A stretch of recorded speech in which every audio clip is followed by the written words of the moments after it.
Hello everyone, welcome to my channel Paul kitchen. তো আজকে আমি হাজির হয়েছি আপনাদের জন্য একটা স্পেশাল রেসিপি নিয়ে। তো আজকে আমি আপনাদের রান্না করে দেখাবো কলার থোড়ের কোপ্তা কারি। আপনারা হয়তো কলার থোড়ের কোপ্তা কারি খেয়েছেন, কিন্তু এভাবে কখনো কি তৈরি করে খেয়েছেন? যদি খেয়ে না থাকেন চলুন দিন আগে শুরু করা যাক রেসিপিটা।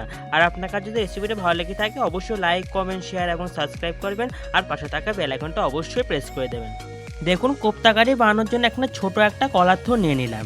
এবার কলার থোড়ের খোসাটা ছাড়িয়ে নিয়ে ভেতরে যে ফুলগুলো আছে এগুলো বের করে নিলাম। দেখুন কি সুন্দর হয়েছে ফুলগুলো, কি সুন্দর লাগছে। এবার আমি একে একে ফুলগুলোর উপরে একটা সাদা মোটা চামড়া মতো আছে ওটা ফেলে দেবেন। তারপর এটার ভিতরে একটা সাদা মোটা দণ্ডর মতন একটা আছে ওটাকে ফেলে দেবেন। এমন করে সবগুলো ফুল থেকে উপরে মোটা সাদা মতো অংশ আর ভিতরে শক্ত অংশটা ফেলে দিয়ে এবার এগুলো কুচি কুচি করে কেটে নেবেন। এগুলো কুচি কুচি করে কাটার সময় একটু ভালো করে কুচি কুচি করে কাটবেন। যত মিহি করে কাটবেন তত কোপ্তাগুলো বানাতে সহজ হবে এবং খেতেও ভালো লাগবে।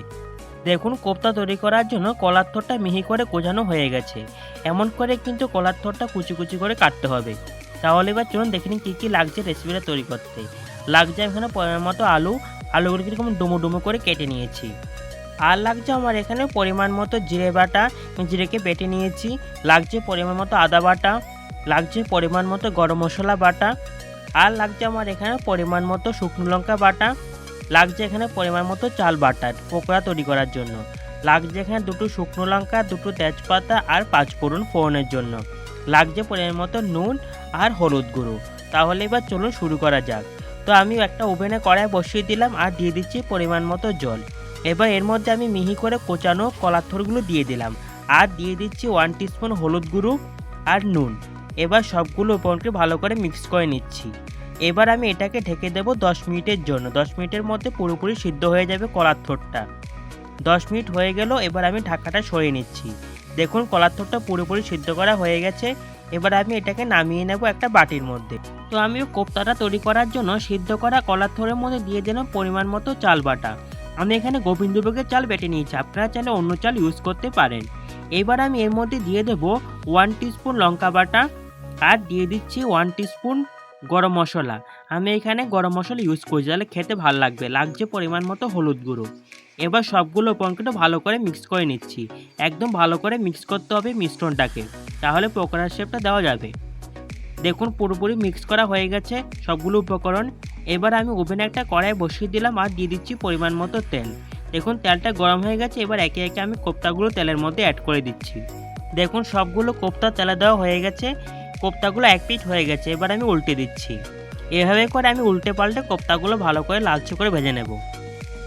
দেখুন কোপ্তাগুলো কি সুন্দর লালচে হয়ে ভাজা হয়ে গেছে। এবার আমি নামিয়ে নিচ্ছি একটা বাটির মধ্যে কোপ্তাগুলোকে।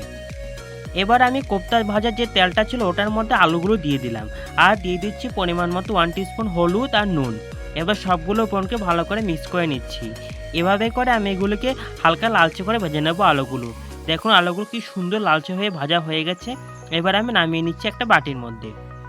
তো আমি এবার একটা মশলা মিশ্রণ তৈরি করব। মশলা মিশ্রণ তৈরি করার জন্য বাটির মধ্যে দিয়ে দিলাম 2 চামচ জিরের বাটা আর দিয়ে দিচ্ছি 1 টিস্পুন আদা বাটা, দিয়ে দিচ্ছি 1 টিস্পুন হলুদ গুঁড়ো। এবার সবগুলো উপকরণকে ভালো করে মিক্স করে নিচ্ছি আর একটা একটা স্মুথ ব্যাটার পেস্ট বানিয়ে নিচ্ছি। এবার আমি কড়াইয়ের মধ্যে যে তেলটা ছিল ওটার মধ্যে এবার আমি একে একে ফোড়ন অ্যাড করে দিলাম। দুটো তেজপাতা আর দুটো শুকনো লঙ্কা, দিয়ে দিচ্ছি পরিমাণ মতো 5 ফোড়ন। এবার সবগুলো একটু হালকা লালচে করে ভেজে নিচ্ছি।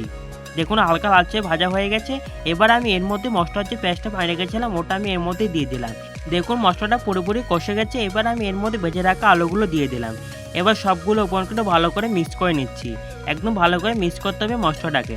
দেখুন মশলার সঙ্গে আলুটা পুরোপুরি কষে গেছে। এবার আমি এর মধ্যে দিয়ে দিলাম পরিমাণ মতো গরম করে রাখা জল। যদি আপনারা গ্রেভি তৈরি করার জন্য গরম জল ইউজ করেন তাহলে তরকারির স্বাদটা খুব ভালো হয়, খেতে খুব ভালো লাগে। কখনো ঠান্ডা জল ইউজ করবে না সম্বরে দেওয়ার সময়। দেখুন গ্রেভি তৈরি করার জন্য পরিমাণ মতো জল দেওয়া হয়ে গেছে। এবার আমি 1 টিস্পুন নুন দিয়ে দিলাম জলের মধ্যে। এবার সবগুলো উপকরণ ভালো করে মিক্স করে নিচ্ছি আর এটাকে ফুটতে দেবো 10 মিনিটের জন্য। দেখুন 10 মিনিট হয়ে গেল, সবজিটা মোটামুটি হয়ে এসছে। এবার আমি এর মধ্যে দিয়ে দিলাম যে কোপ্তাগুলো বানিয়ে রেখেছিলাম ওগুলো সবগুলো আমি এর মধ্যে দিয়ে দিলাম। এবার সবগুলো উপকরণগুলো ভালো করে আবার মিক্স করে নিচ্ছি। এটাকে আমি আর হতে দেবো 2-3 মিনিটের জন্য। দেখুন 2-3 মিনিট হয়ে গেল। এবার আমি এখানে 1 টিস্পুন বাটা গরম মসলা অ্যাড করে দিলাম। এবার সবগুলো উপকরণকে ভালো করে আবার মিক্স করে নিচ্ছি। দেখুন তৈরি হয়ে গেল গরমাগরম কলার থোড়ের কোপ্তা কারি রেসিপিটা। এবার আমি নামিয়ে নেব একটা বাটির মধ্যে। দেখুন তৈরি হয়ে গেল গরমাগরম কলার থোড়ের কোপ্তা কারি রেসিপিটা। এই রেসিপিটা কিন্তু আপনারা অবশ্যই বাড়িতে ট্রাই করবেন। আপনারা যদি বাড়িতে ট্রাই না করেন তাহলে বুঝবেনই না এত স্বাদ খেতে। খুব টেস্টি, খুব দারুণ খেতে। আপনারা কিন্তু অবশ্যই বাড়িতে ট্রাই করবেন। আর কেমন হয়েছে আমাকে কমেন্ট করে কমেন্ট বক্সে লিখে জানাবেন। তো আজকে আমার ভিডিওটা এখানে শেষ করছি। নেক্সট দিন আবার হাজির হব অন্য কোনো রেসিপি নিয়ে। তো আজকের জন্য বাই বাই সবাইকে।